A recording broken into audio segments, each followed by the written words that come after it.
Folks, it's me, Denny Carter from Rotoworld. I should say NBC Sports Edge, powered by Rotoworld. Thank you for joining me for this Week 11 Waiver Wire Q&A. As always, we start at 1 o'clock Eastern Time, the only legitimate time zone in this or any other planet.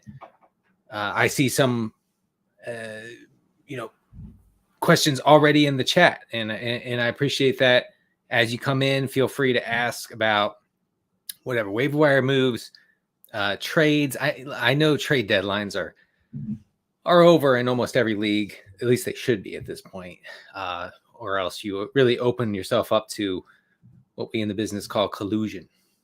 So be careful with that. But if you can still trade, let me know about any trade offers you might have, about maybe even some start sits. I will get into some start sits. And of course, as always, please feel free to ask kicker related questions. I include kickers in my waiver wire column, which you can find on NBCSportsEdge.com right now. The kickers are at the very bottom, even though I have petitioned the powers that be to put the kickers at the top.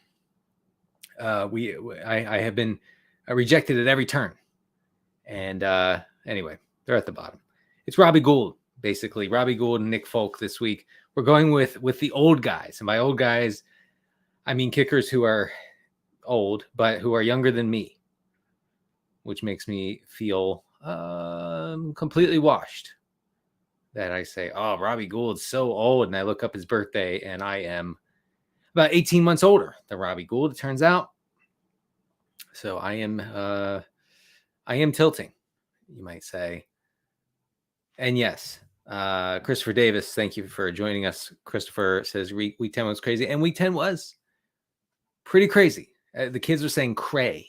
This is what the Zoomers always say to me, cray. And so maybe I should start saying that. I've been trying to use mid as much as possible. Before we get into, I'm going to wait for people to come in, to the chat, throw out their questions, and we'll go through them. As long as we're talking about mid, I had a tweet last night on Monday night, right before the Washington-Philadelphia game, that turned out to be very controversial. And it was that Justin Jefferson's one-handed catch against the Bills on Sunday, I described it as mid. It was a mid catch. And the reason I say that is because the Buffalo defender basically caught the ball for Justin Jefferson. Again, I don't take any pleasure in saying this, but this is a facts-based YouTube stream. And so I can only talk in facts. I can only deal in facts. And the fact is Justin Jefferson didn't catch that ball. In fact, he shouldn't even get credit for the catch, because the defender made sure that Jefferson could retain the ball as he pushed it down toward the ground. The defender's hand was underneath, making sure the ball did not touch the turf. And then Jefferson did a good job at the end, scooping it into his body. It was a reception, obviously, but I think Stefon Diggs' catch earlier in that game was even better than Jefferson's catch. So to those who would say Justin Jefferson's Week 10 catch against the Bills was the greatest catch in NFL history, I say it wasn't even the best catch in that game. I stand by it. I stand by it. I enjoyed watching it, but upon further review, that catch could not have happened without the defender making every effort to help Justin Jefferson make that catch. Let's just keep that in mind as we go forward. All right. Yes. Before I get into your questions, I know I keep saying that. I'm going to say that 15 more times. Before I get into your questions, we have, moment of silence for Cooper Kupp. Now, Cooper Kupp is still with us on the earthly plane. Thank goodness. He does, however, have a high ankle sprain, according to Sean McVay, and he will require surgery, which will land him on injured reserve, which will put him on the sideline for at least 4 weeks. And honestly, folks, I have a really hard time in this lost season for the Rams envisioning Cooper Kupp coming back to the lineup this year. I don't know why I'm smiling and laughing. It's not funny. It's not. I don't laugh. But yeah, I mean, why would the Rams bring him back? This season is quickly circling the drain. Again, another Zoomer saying, and they might as well just save Cooper Kupp for 2023. Am I right? I think I'm right. I know Cooper Kupp. You know, we know each other personally. I know him. He's a good buddy.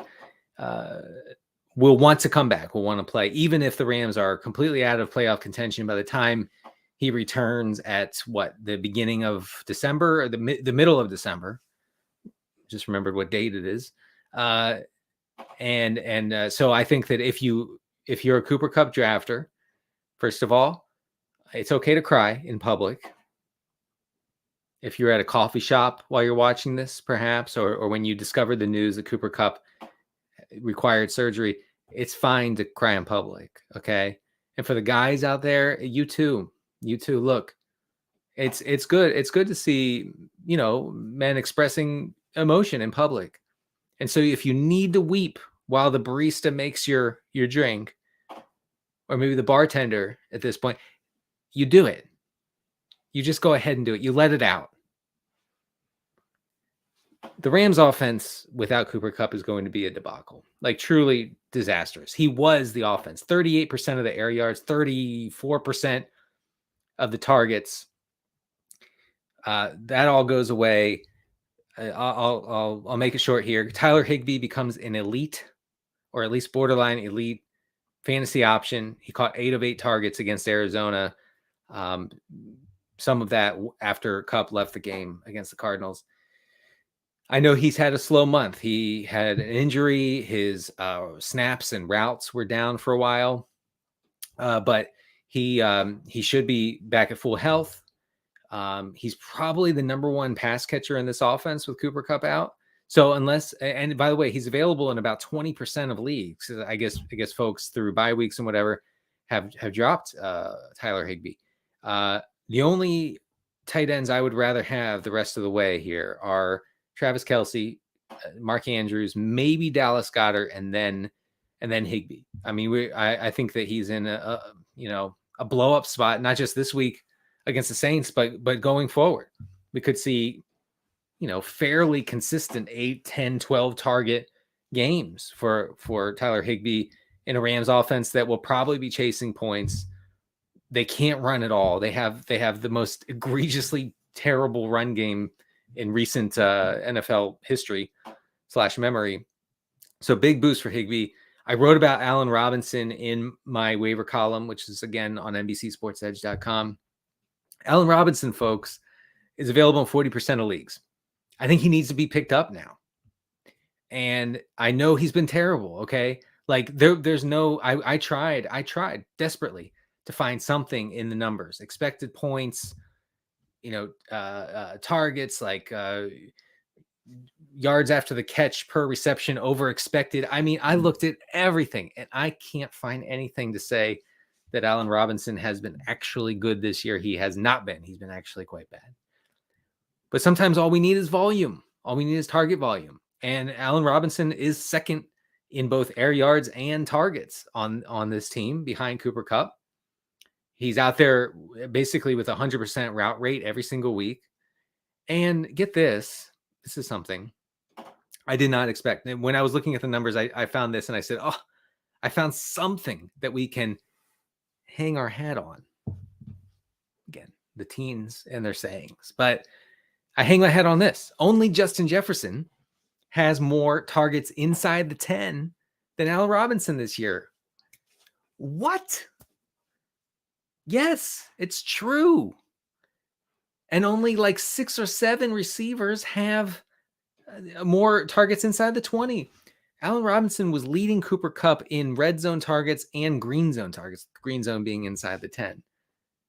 That's a little wild. He has done nothing with that opportunity. Don't get me wrong. Okay, I'm begging you, don't get me wrong. He's done nothing with it. But the fact that he's getting those chances, high value targets inside the 20, inside the 10, I think means something. Those could go those could increase with Cooper Kupp's absence here in the Rams offense. So if you have toughed it out, I have Allen Robinson in one important league of mine, and I have not played him recently, thank goodness. I'm a little bit excited to play him now. We have to get Matt Stafford back. With John Wolford in, I don't think any of this really takes. Okay, anything that I just said, I don't know if it applies. I'm banking, hoping that Matthew Stafford comes back. He's still in the concussion protocol as of Tuesday morning. And head coach Sean McVay, when asked about this, they said, does he actually have a concussion? And McVay goes, I don't know. I'm just the head coach. I'm not a medical doctor. I don't know if my franchise quarterback has a brain injury. Why would I know that? It really, really is amazing how Sean McVay talks about injuries. So Sean McVay doesn't know whether Matthew Stafford has a concussion. He's looking into it very strongly. He has his best people on it, which we can be grateful for. But yeah, Stafford needs to come back in order for Robinson, Higbee, Ben Skoranek, and others to be viable with Cooper Kupp out. Now, let's get to your questions. All right. Oh, yeah, this is a good one.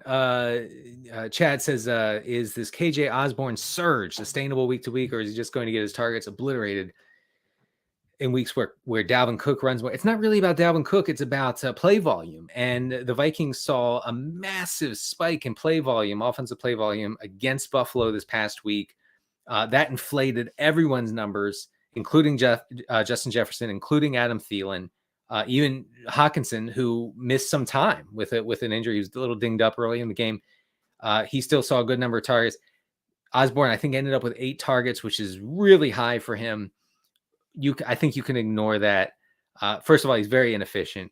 He's so far down the pecking order, right? It's like Jefferson, Hawkinson, Thielen, and then like 15 miles down, you have KJ Osborne. So I think you can ignore there. Yeah, Scott needs some serious help. He has a fear of missing out, attachment issues with Kyle Pitts. Now, Kyle Pitts is seeing, really good peripheral numbers. And in almost any other offense, I think Kyle Pitts becomes like a no-brainer, pretty exciting tight end one. In Arthur Smith's run-heavy offense, not so much, as we know. I'm still starting Kyle Pitts if my other options are like Tyler Conklin. Does that help you? I hope it does. Obviously, I'd rather have Higbee.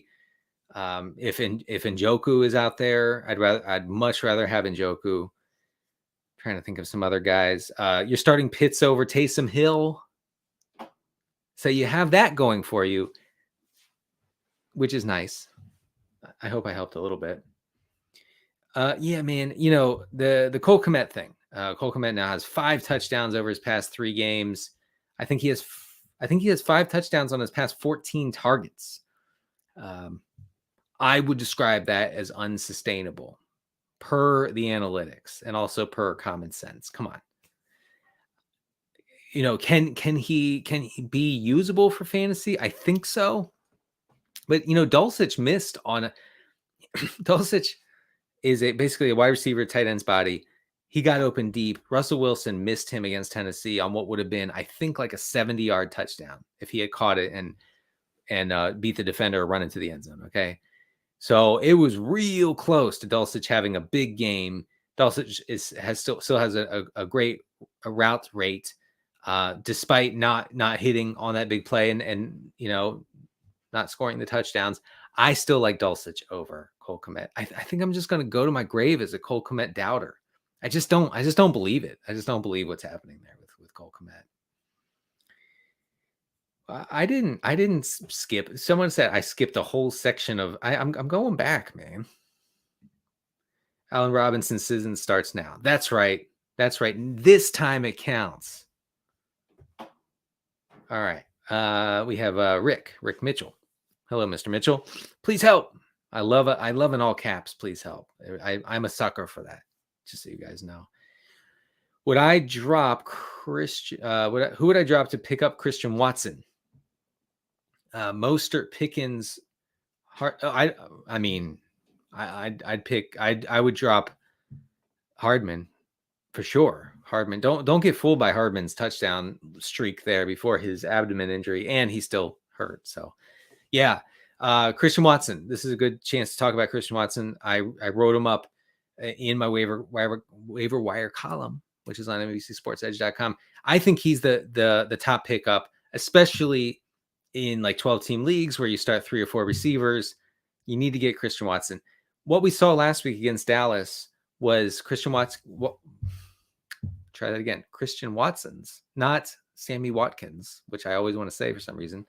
Christian Watkins first. I did it again. I'm reeling right now. Was Christian Watson's first time with a 100% route rate. He commanded 40% of the targets. He had over half of the air yards for Green Bay, and he scored 3 touchdowns. The touchdowns are, you can almost ignore the touchdowns because it doesn't really matter. I know that sounds funny, but like you might point to the touchdown and say, well, he's not going to score 3 every week. This has been the argument against Gabe Davis for a long time, right? Well, Gabe Davis doesn't score 3 touchdowns for me every week, so he's useless. So yeah, Gabe Davis is volatile as a producer for fantasy purposes. Christian Watson, I think, will be volatile as a fantasy producer. But he has a skill that no other Green Bay receiver has, and that is to get open downfield. Aaron Rodgers knows this. Matt LaFleur knows this. And I think if the Packers are going to try to make a run here late in the season, he has to be part of the offense. He has to be the number 1 target in the offense for the Packers going forward. Getting open and dropping deep shots from your quarterback is actually a skill. And I know that sounds funny, but you know who you never see drop a downfield shot from Aaron Rodgers? You never see Allen Lazard do that, because Allen Lazard is not capable of getting open downfield like Christian Watson is. It is a skill. It is a skill that makes the Packers offense better, less predictable. It gives Aaron Rodgers a chance to use his downfield accuracy, which is really the best.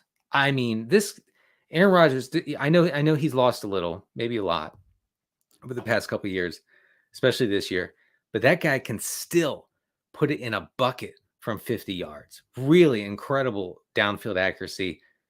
Good combination for a rookie receiver who's now come on. He has emerged. Christian Watson has emerged. And, you know, sometimes people, you might say, and I had the same thought, well, where was this early in the season?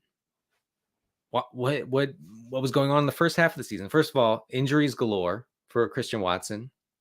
Hopefully he doesn't, hopefully he's healthy for the rest of the season. Some drops, some critical drops. He dropped that touchdown in week 1, and it cost the Packers dearly against the Vikings. And sometimes it takes half a season for a rookie to get acclimated. Odell Beckham's enormous rookie campaign included almost nothing in the first half of the season. I know he missed part of that first half of the season, but there was a slow point in his rookie campaign before he went ballistic.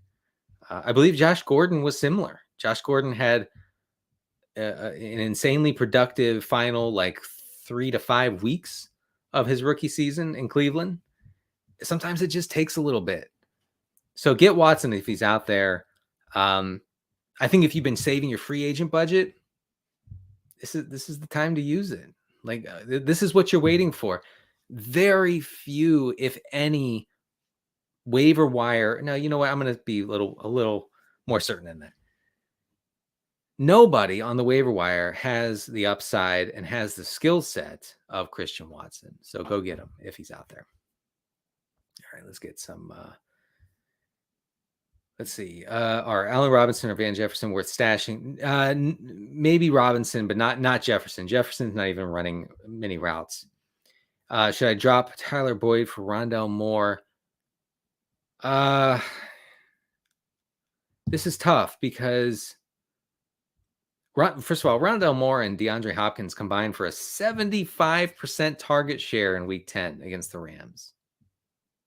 75%. That is something. It's not nothing, I would say. These guys are very similar because, they're both PPR scams. As long as Jamar Chase is sidelined, I would rather have Boyd, I think. Oh, man. No, you know what? I actually would want Rondale Moore, even with Chase out. All right. I wanted to get to this question real quick, which was submitted before the stream started. I appreciate that. Would I drop Hines for Pacheco, Rachaad White, or Elijah Mitchell? No, you got to hold on to Elijah Mitchell.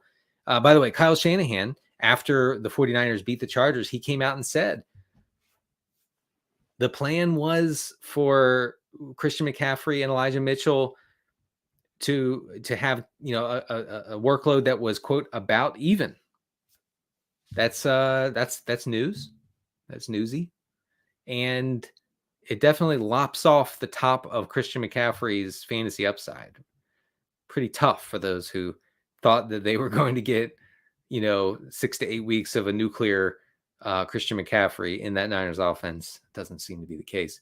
But yeah, as for this question, I would drop Hines for any of those guys. No one can or should get excited about the Bills running backs. I mean, besides if you have Devin Singletary, that's fine. You should keep him. Obviously, you're not cutting him or anything. There's no reason. But the Bills act like they want a pass-catching running back. They don't care. They don't use anybody in the passing game. Josh Allen doesn't check down to his running backs.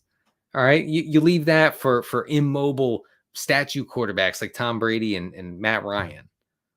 Okay? This new class of hyper athletic quarterbacks, Josh Allen, Hurts, Lamar, Kyler, generally they're not checking down. They're not just sitting in the pocket and going, I'm going to throw it to my James White 12 times a game. They're saying, oh wait, I only need to run 7 yards for a first down. Let me go ahead and do that. So I don't think that Nyheim Hines should be rostered really. Unless you're in a deep league. And then drop Cortland Sutton for Watson, Paris Campbell. I'd rather have Paris Campbell and Watson than Cortland Sutton going forward. Denver's offense is just an abomination at this point. I can't think of a reason to have hope to hold on. But Russell Wilson, it'll kick in this week, It'll happen for Russ and the gang this week. It's just not going to happen. So those are my thoughts on Cortland Sutton and what I would do with him. Let's get to more questions. Any concern of suddenly healthy Cobb? Yeah, Randall Cobb probably coming back for week 11. Not really. Watson. I'm gonna check here real quick because I want to know. The people want to know. Where did Christian Watson run his routes from last week against Dallas? 36% of his routes came from the slot, and the rest came out wide. That's a pretty good mix. Randall Cobb is going to run like 80 to 90% of his routes from the slot. Maybe that means Christian Watson goes exclusively to the outside, and that's fine. That's fine. I think that doesn't affect him too much. And also Randall Cobb is not someone who's like commanding targets, especially not the kind of targets that Watson gets. So don't overthink that one too much. Someone dropped Kirk Cousins. I have Herbert with started Fields last week. Fields has a bye week in our playoffs. Should I get Cousins and drop Herbert? Yeah. No. Andrew, this is not a Galaxy Brain. Thank you for asking. And by the way, you can watch Galaxy Brains with me and Pat Doherty, RotoPat on Twitter, on the NFL and NBC YouTube page. It comes out Thursday night, Friday morning, depending on the week. And we break down all of the NFL happenings over the past week through the lens of our very large brains. Yeah, this is the way to look ahead. And by the way, folks, this is the time to look ahead, especially with streaming defenses. If you've been streaming defenses, look ahead to week 13, week 14, 15 into the fantasy playoffs and say which defense is going to play, one of the most awful turnover prone offenses in the league. Maybe you can even project, well, will this opponent even have anything to play for at that time by late December or by mid-December, right? Sorry, my nose itches. They tell you again, when you do media training, they say itch your nose as much as possible. That's something, and that's why on on NBC, ESPN, Fox, you see guys always itching their nose. That's what we do. Anyway, Cousins, way better option than Herbert. Herbert is almost like not startable in 12-team leagues because nothing goes downfield without Mike Williams. He has no outlet downfield. Josh Palmer, Josh Palmer is just a guy. Like, he's just a guy who will catch 5 and 7 and 8 yard out routes, and that's about it. So Herbert is very limited as to what he can do here in that offense. Drop Brandon Cooks for Watson. I wouldn't do that. I don't think I would anyway. Drop Cooper Kupp.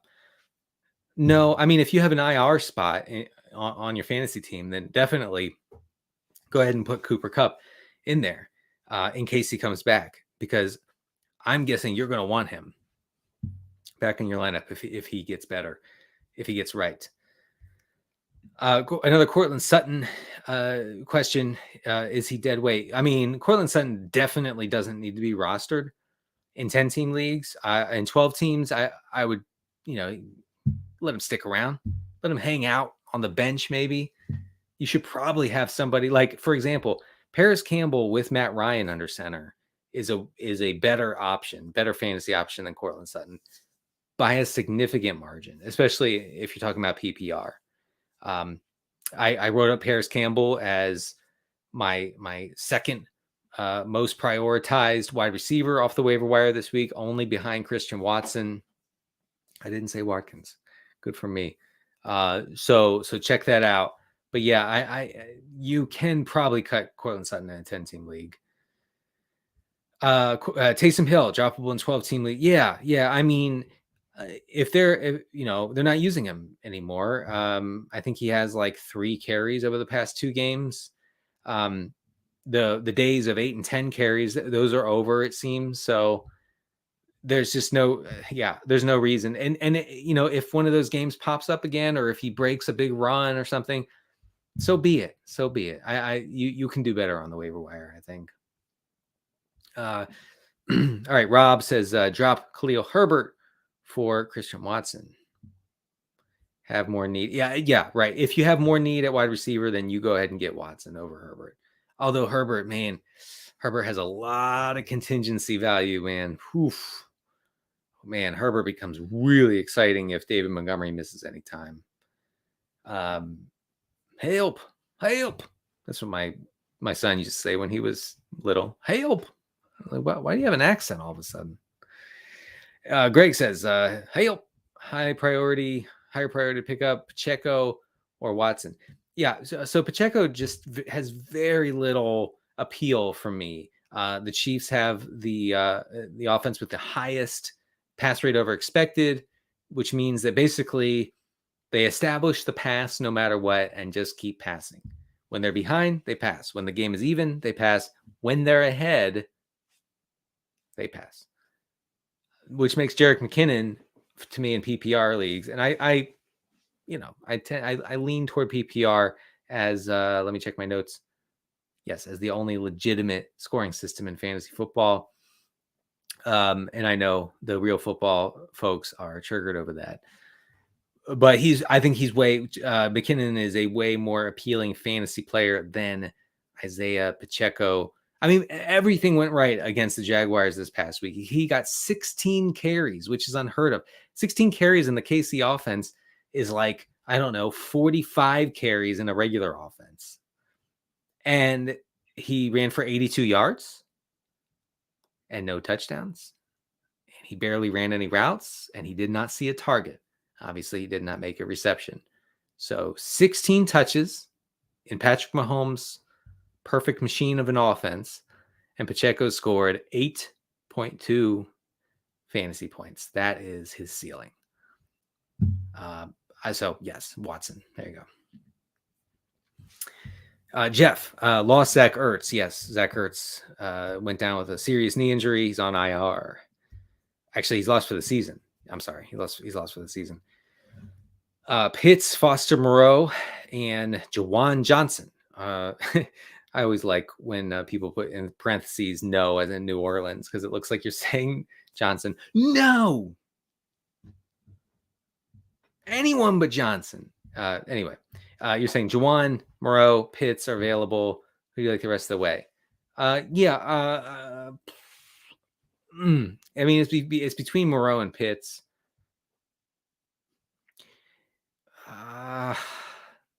I'm in pain. I'm in agony right now. I don't want to say Moreau, but I do want to say Moreau. Yeah, I think you have to go Foster Moreau. I mean, as bad as the Vegas offense is, it's not terrible for fantasy purposes, especially for projecting, right? You know the ball's going to Devontae Adams. You know it's going to Josh Jacobs. And then the third guy in line is usually Foster Moreau with Darren Waller out. So, yeah, I guess it's Foster Moreau. Oof, that is rough. Rough. Cam Cummings says, would you trade Olave for Swift in a non-PPR? I would not. Not even close. Olave is, Jameis Winston's probably coming back, folks. Chris Olave could be what we call a league winner with Jameis Winston under center. Najee dealing with knee discomfort. Does this move Warren ahead of Pacheco? Yeah, definitely. I wrote up both Jaylen Warren and Isiah Pacheco in my waiver wire column, which you can find on NBCSportsEdge.com, powered by Rotoworld. I would much rather have Jaylen Warren. Truly. If Najee Harris misses any time,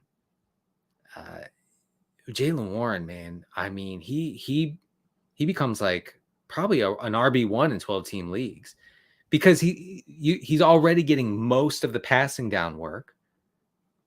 He ran more routes and saw more targets than Najee Harris this past week against New Orleans, in a positive game script, by the way. So I don't think that we've seen anything close to what Jaylen Warren can do when things break right for him game script wise. And if he gets the gig to himself at some point this season, game script won't matter for him.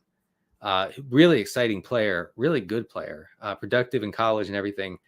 Chad is referencing a blurb we have on NBCSportsEdge.com saying that Najee Harris is dealing with, quote, knee discomfort. This is according to Mike Tomlin. Mike Tomlin said it's a non-issue, and but it does mean that Jaylen Warren needs to be picked up in every 12-team league. Deshaun Watson about to come in clutch. Oh, sorry. Whoops. Yvonne says, I don't know why I call you Yvonne. I get fancy with your name. It's probably Ivan, right? But I say Yvonne. I need to drop someone to pick up a quarterback with Geno on bye. Drop Duvernay, Samuel, or Tony. Don't drop Tony. I guess Duvernay. That's tough. That's really tough. Yeah. But yeah, I would drop out of those three. I would drop Duvernay. Any thoughts on Michael Gallup? Gallup came close to a long touchdown against the Packers. It was what my buddy from Pro Football Focus would call a sheesh moment. Of course, I'm talking about Ian Harditz and his sheesh awards each week. It is where you look at a play and you go, sheesh, that could have been good. And Michael Gallup, he was close. The Packers defender was draped all over him and just took him down in the open field, pass interference. Dallas went on to score, but it could have been a big play. 1 second. I'm sorry. I wasted that 2 seconds when I could have been answering your questions. but the throat gets dry. We saw the Cowboys air it out this past week against the Packers. I think Dak Prescott threw for like 46, 47 passes, which is pretty cool for fantasy. Not going to see that going forward unless things really, really go sideways for the Cowboys defense. Gallup is like a shaky wide receiver 3 going forward. Just to answer your question there. David, who joins us every week. Hi, David. He says, Travis Etienne is on a bye. It's true. I can confirm Kareem Hunt, Gus Edwards, or Kyron Williams. Definitely not Kyron Williams.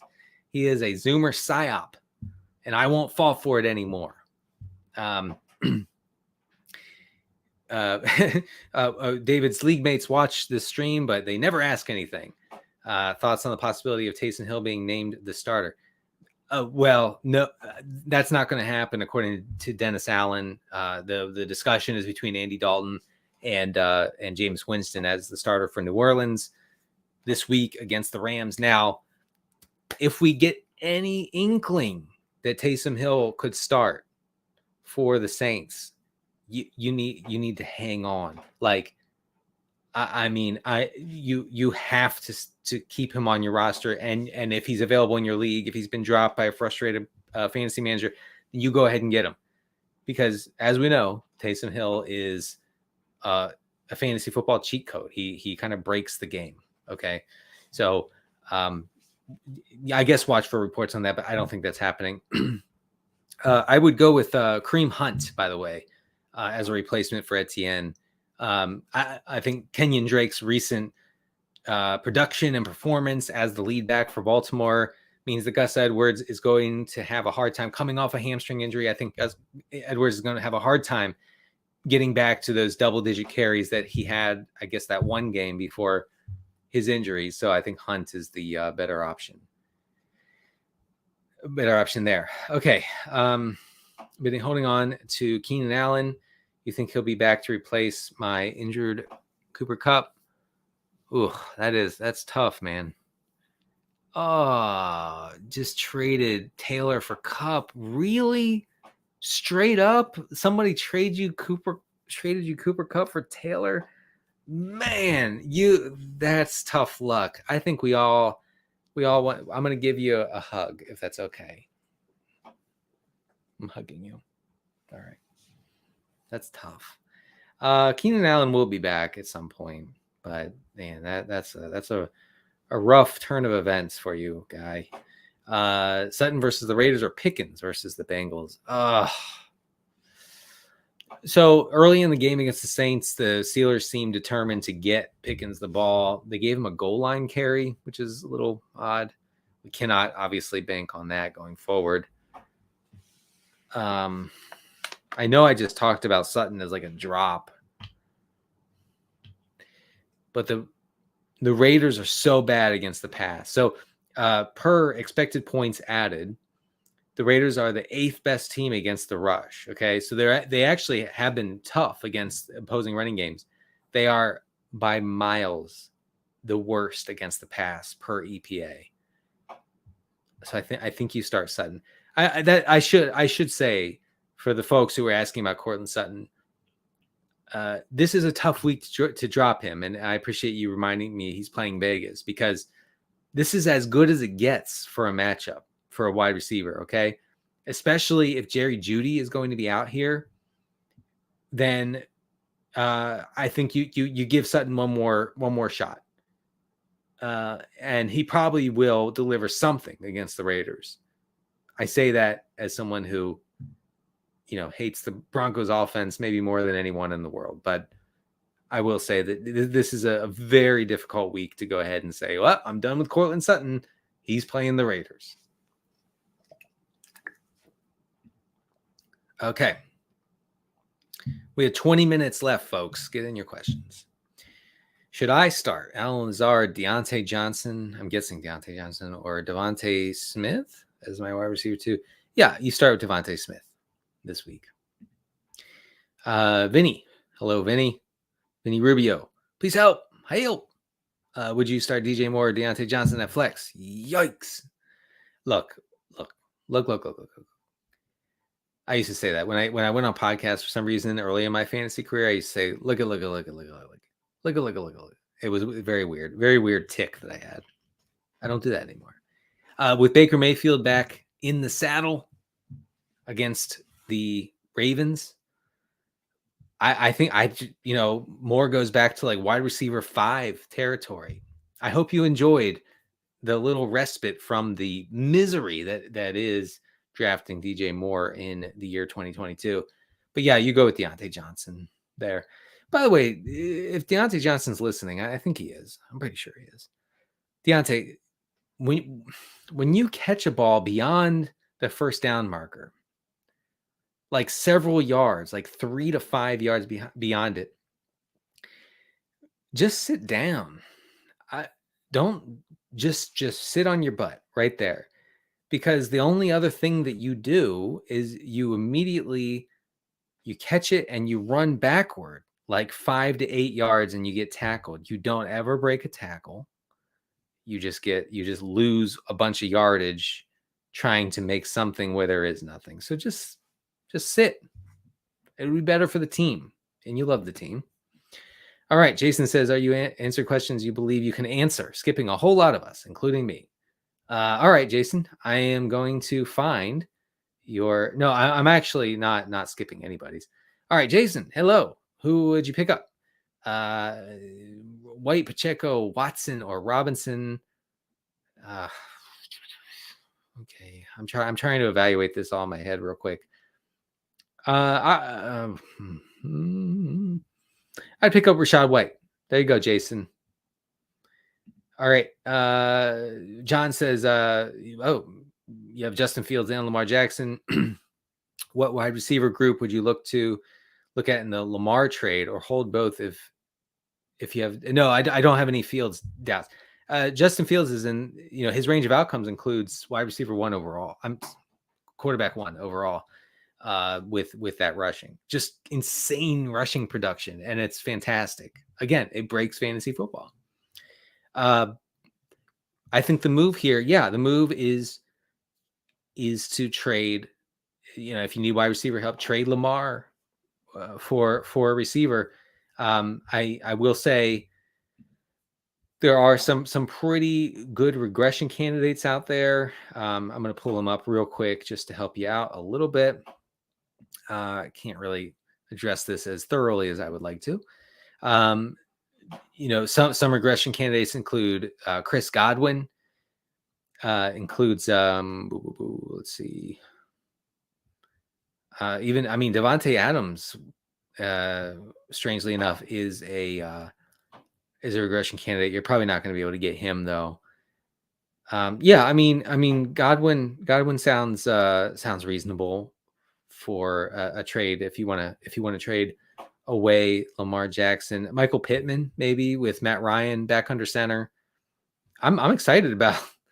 It's weird because Matt Ryan is not going to be a fantasy force by any means. He won't even be fantasy viable in most leagues. But what he brings to the Colts is a bunch of passing volume, pretty accurate passing, and keeps the game script so that Jonathan Taylor can produce both as a pass catcher and a rusher.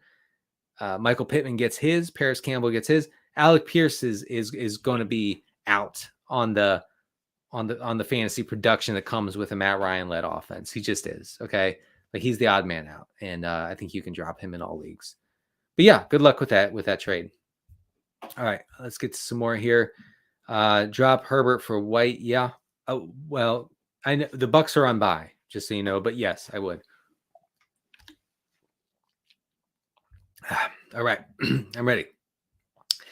Since Goddard is out, oh man, I'm missing a lot of news as I stream on the NFL and NBC YouTube channel here. What do we have here? Goddard expected to miss extended time with a shoulder injury. That stinks. Well, who would I stream going forward? Not Hunter Henry. Yeah, I would go with Juwan Johnson. Tyler Conklin, as Rotopat would call him, Conk Daddy. It's disgusting. I mean, it actually makes me feel dirty just saying that. But Juwan Johnson, So first of all, Tyler Conklin, very game script dependent. Everybody on the Jets is game script dependent. If the Jets play from ahead, a guy like Conklin could put up a 0 for fantasy. Juwan Johnson sees a lot of garbage time targets, but I believe he's 6th in tight end routes over the past 4 weeks, over the past month. Okay.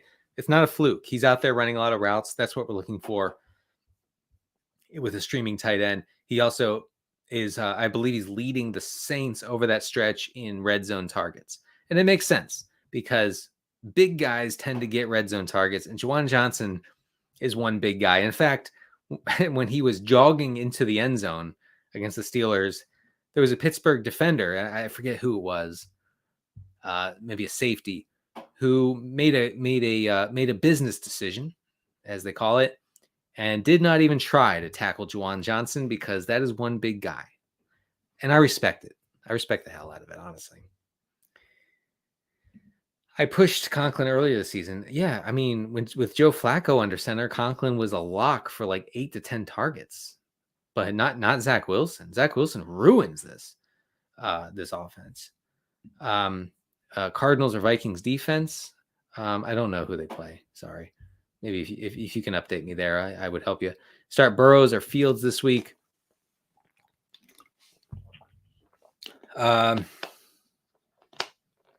I think, yeah, I mean, you start Fields. You start Fields there. The rushing is just too good. I can't come up with a reason why Joe Burrow is a better play than Fields. Rest of season, Garrett Wilson or Darius Slayton. Garrett Wilson. I would go with Garrett Wilson. Although I did write up Darius Slayton in my column, if you'd like to check that out. Wan'Dale season is over. Darius Slayton season has started. Just barely. But, nonetheless, it has started. Need a wide receiver bad after the Cup injury. Traded Walker and Juju for T. Higgins and Jeff Wilson. Still have, you need a wide receiver. I don't understand. You need a wide receiver after the Cup. Okay, so you already traded Walker and Juju for T. Higgins and Jeff Wilson. I think that's a good trade. I don't know. I don't know how to address this. All right, let's get to more. 10-person league. Quarterbacks are Fields. Yeah, everybody. I feel like everybody has Fields and Lamar.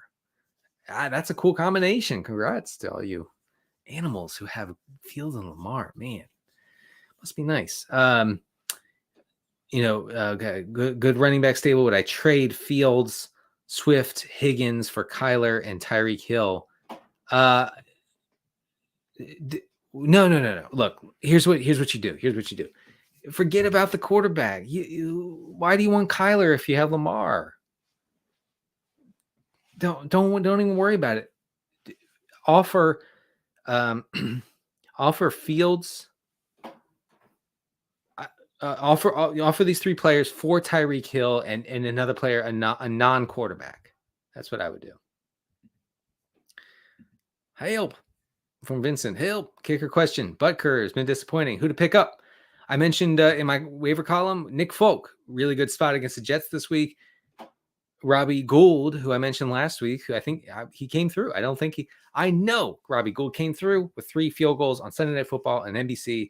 The Niners are heavy favorites once again here against the Cardinals on Monday night. So you go ahead. If you have Robbie Gould, you keep him. But yeah, I prefer him probably over Butker. Is DJ more droppable? Not for Slayton or Nico Collins. Well, maybe for Slayton. Yeah. Should I start another quarterback than Kyler Murray? Well, I mean, if you are dead set on trying to start Kyler Murray in Week 11, then you better pick up Colt McCoy, who I think can provide a stable fantasy floor for you. Otherwise, look elsewhere. Although the waiver wire is really tough for quarterback this week. I guess Marcus Mariota's out there in a few leagues, but I mean, against the Bears, the Falcons might not throw 10 passes this week. So I'm a little skeptical on old Marcus. Trust the Vikings defense against Dallas. Yeah, I mean, you could probably do worse. I think I'd rather have the Bengals if they're out there, if that makes sense to you. All right, we have about 8 minutes left.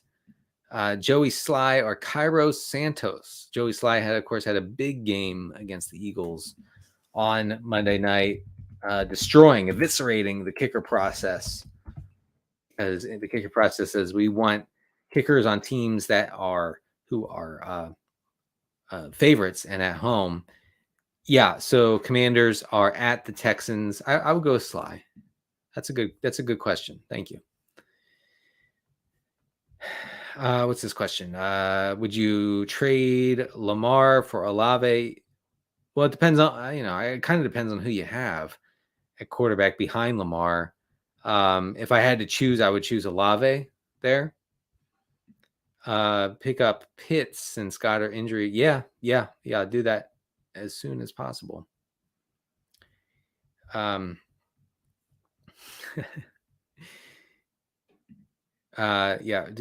answer my dire Dallas Scott question. There you go. I saved you. Okay. I'm looking for other. I'm being told that I'm missing a lot of questions. Yes, definitely drop Treylon Burks for Christian Watson. Definitely do that. Pitts go after Kmet or Trey McBride. Trey McBride's not going to be a thing, I don't think. Again, Hopkins and Rondale Moore just dominate targets in the Arizona offense. It just leaves very little for McBride. Even if McBride is running a good amount of routes, I think that he's like maybe like a streamer in a deep like 14 team format. I would rather have Pitts than Kmet, but again, for some reason, I'm the world's foremost Cole Kmet hater. Nothing against you, Cole. I know you're watching, but I'm highly skeptical that anything can hold up there in a very run heavy Bears offense. All right. Fields has turned into a league winner. Seems so. Oh, this is okay. Thank you, Dan. Thank you. And we have Antonio Gibson mentioned there. We have Discord. Yes, I've heard of that site. Okay. So I said Taysom Hill was droppable, but someone mentioned could he start this week, and I said at quarterback could he start at quarterback this week? I said if you hear anything like that, then hang on for dear life. I suppose I'm supposed to pick between Pittman and Ayuk. I would with Matt Ryan back under center for Indianapolis. I would pick Pittman. Jaylen Warren or Elijah Mitchell in week 11. Man, that's So the Cardinals are